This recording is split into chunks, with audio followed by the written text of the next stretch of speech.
So today I'm going to be reviewing an Amazon tablet, the Amazon Fire Max 11. And that's a very interesting thing because I don't often do that, but when it comes to Amazon tablets, this is a very intriguing device that did release at $229. They did also release a stylus for this tablet. They also released a keyboard case. So I wanted to do a lot of testing on these things, and I have, and I wanted to give you a full review on them. So with all that being said, let's get right into it and let's talk about the Amazon Fire Max 11.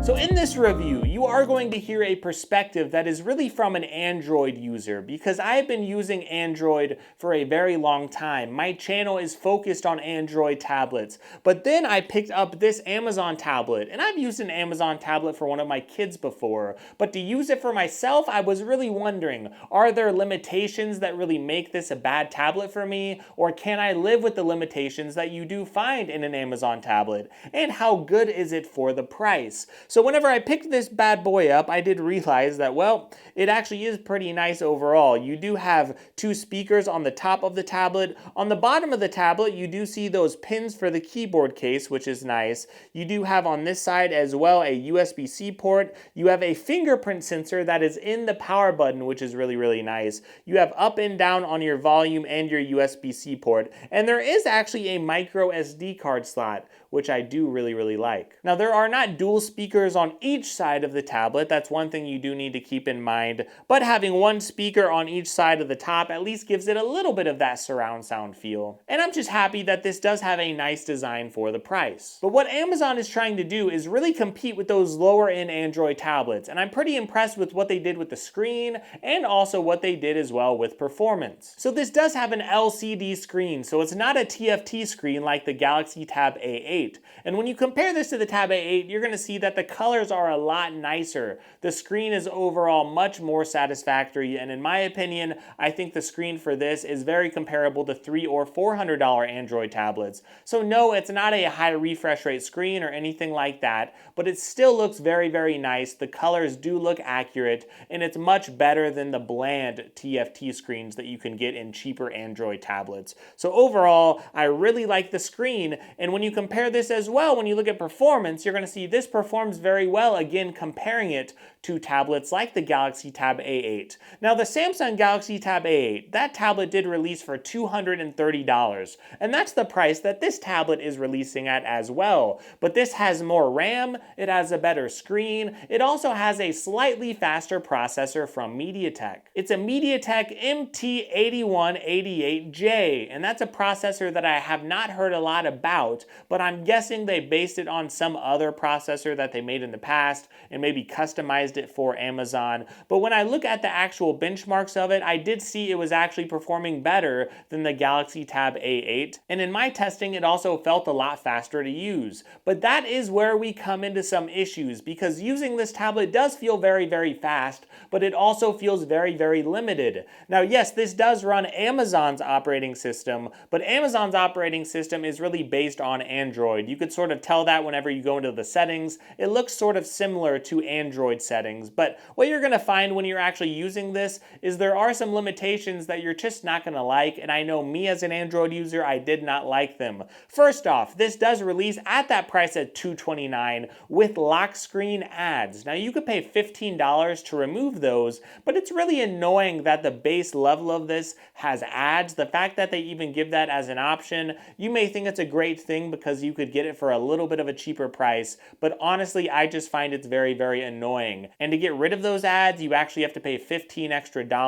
It's nice that you have the option to remove it, but again, it's just not something that I like. Now, one of the other limitations that I was seeing that was very, very annoying was in the settings, because if I do actually put my finger on the fingerprint sensor, I expect the tablet to go straight to the home screen, especially when you have annoying lock screen ads. I don't want to watch an ad until I actually swipe it away, but in this tablet, you actually have to swipe open every single time that you unlock the tablet with the fingerprint reader, and that's a little bit annoying to me. Normally, Android tablets tablets give you an option to make it go straight to your home screen, but that option is not available on this tablet. Another thing that I got annoyed by is that I use gesture navigation. A lot of us are used to using gestures with our smartphones now. It's been the way of doing things for a while. But on this Amazon tablet, there are no gestures. You actually just see at the very bottom panel, you just see your back button, your home button, and your recent app button. But there is no option to use gestures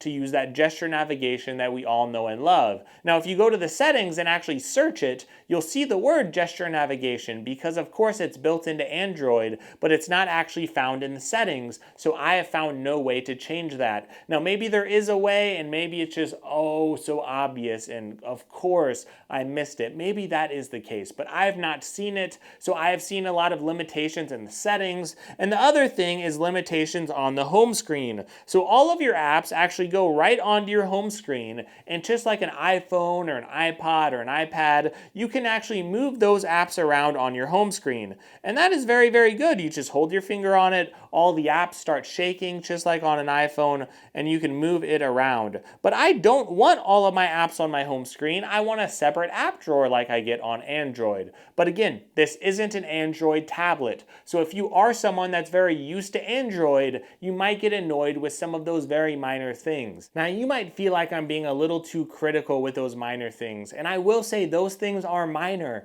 So if you are someone who's watching this video and you think, of course those limitations aren't a big deal at all, I don't care about those minor things, I don't care about ads on my lock screen, I'm just gonna swipe it away as soon as I open my tablet. If that is you, then hey, that is great. That means this tablet might be a good option for you. And again, if you compare this tablet to other tablets around $230, you are gonna find that this tablet will have a better screen, it will have slightly better performance than a lot of other tablet options. So I will say this over and over, if you are okay with the limitations that this tablet has, this is a terrific tablet to buy, and I would recommend it over other Android tablets at this price, assuming there aren't any sales, right? Sale prices go up and down, and maybe a sale will make another device a slightly better buy. But if you just go at the retail price of $230, this is going to be one of the best buys that you could find at that price. But there are some people in my audience that are going to get annoyed with those limitations. They're going to get annoyed with the differences between Android and the Amazon operating system, and I do have to say those differences for those people. Because a tablet can feel a lot faster, but if there's not a lot going on, you don't have the gestures going on,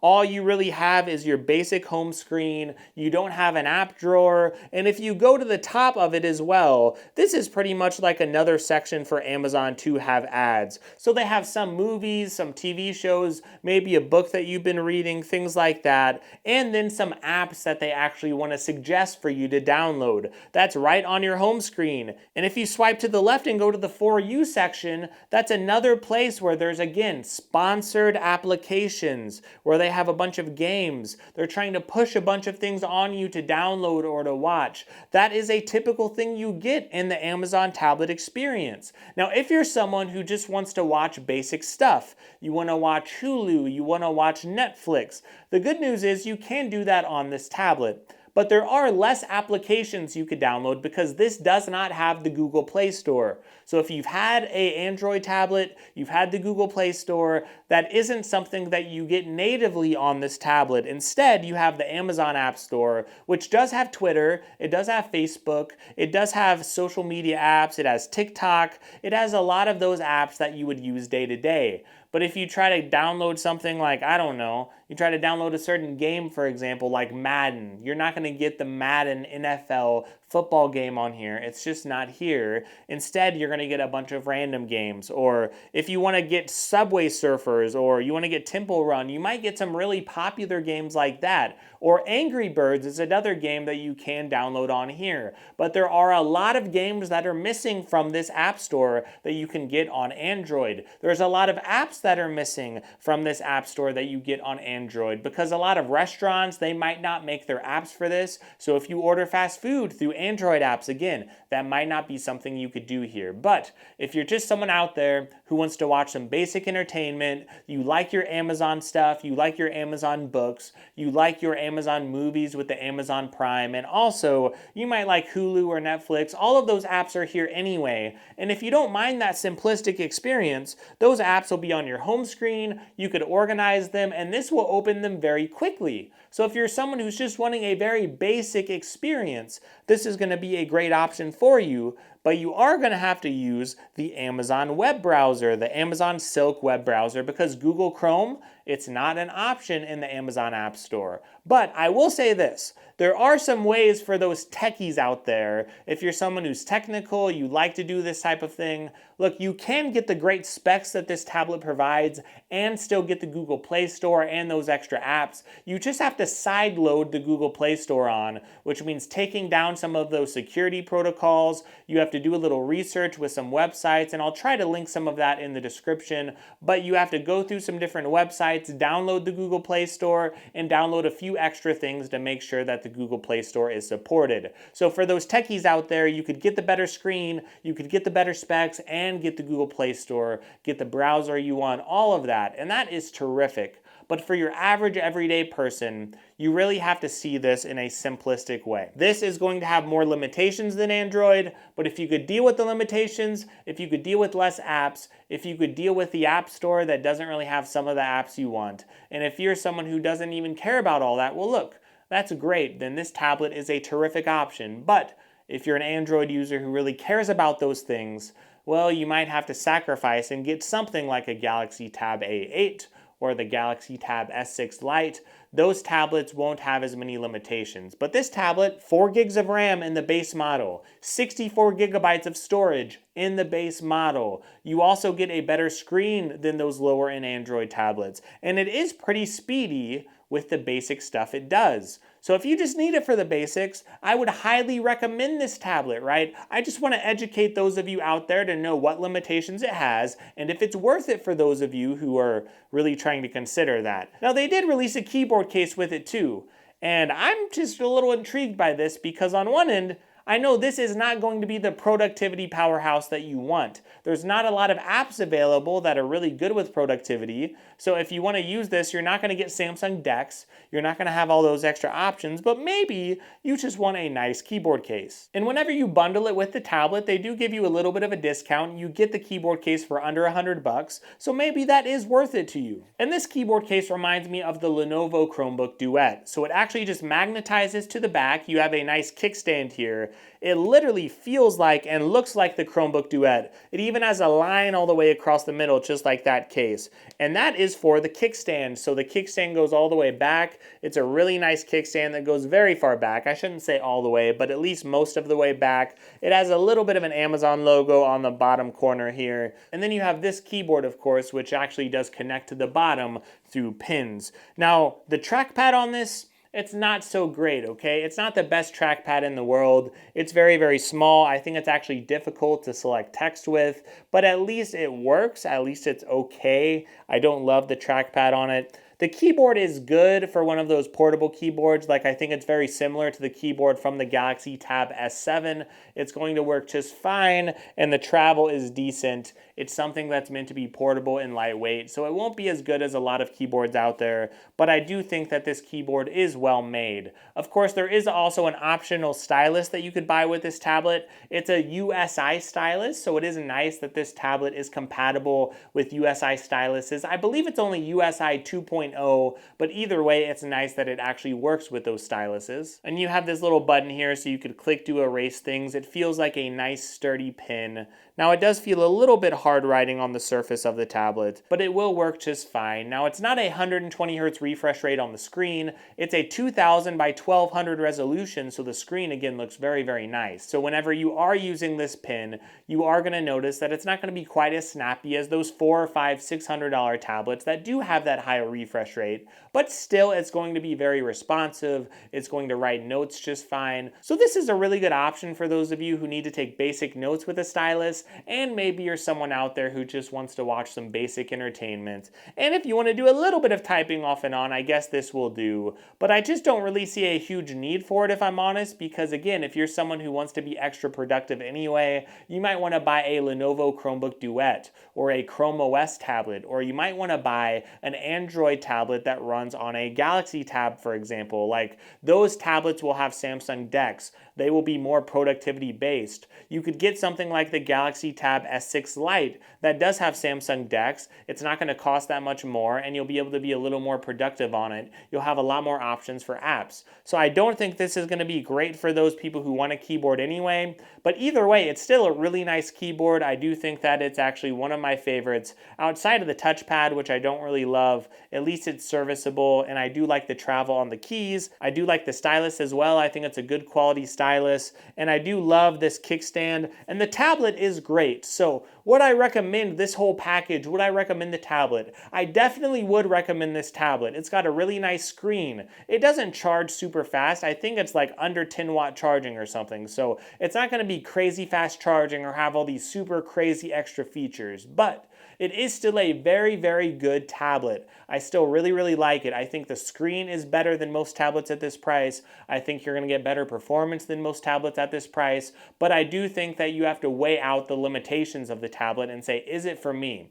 Am I someone who just wants to watch my Hulu and my Netflix? Am I someone who's okay just going to Amazon stuff? Am I okay with ads? Am I okay with sponsorships? Sponsored ads that are placed even in the For You section, right? If you are okay with those things and it's not a big deal, if you're someone who just wants to use your tablet and use it well, this is going to be a great tablet for you. It's got a large battery and very good battery life. The battery life is tremendous on this tablet, especially with the OS not being super heavy and crazy bloated. So you're going to get a lot of battery life on this tablet. You're going to have a nice screen to watch your content on, to read your books on, and that's what this tablet is really for, someone who just wants a tablet for the basics. But if you want to download some extra apps or some extra games that aren't available on the App Store, I think for you, even though it is a really nice tablet, you could sideload the Google Play Store, that's one option, and deal with some of the other limitations that you still might find. Or another thing that you could do is just get an Android tablet like the Galaxy Tab S6 Lite or the Tab A8. But either way, I'm highly impressed by this tablet, and I would definitely recommend it to you. So hopefully this review does help you out. Hopefully you have a better understanding of how Amazon tablets work and if it's worth buying for you. I think it's a really great option for a lot of people. A lot of people just want basic tablets out there. A lot of people have speakers that have Alexa, and this is going to be a great option for those of you who use a lot of Amazon services. So hopefully this does help. Please check the links in the description if you want to support my channel. You can actually buy from those links, and that does help to support me. You could also like this video, subscribe to my channel if you do like it, and hopefully I can help you out with some more content in the future, and check out some extra videos if you'd like. That is a great way to support me as well. So have a great day, and I really, really hope you enjoy your week.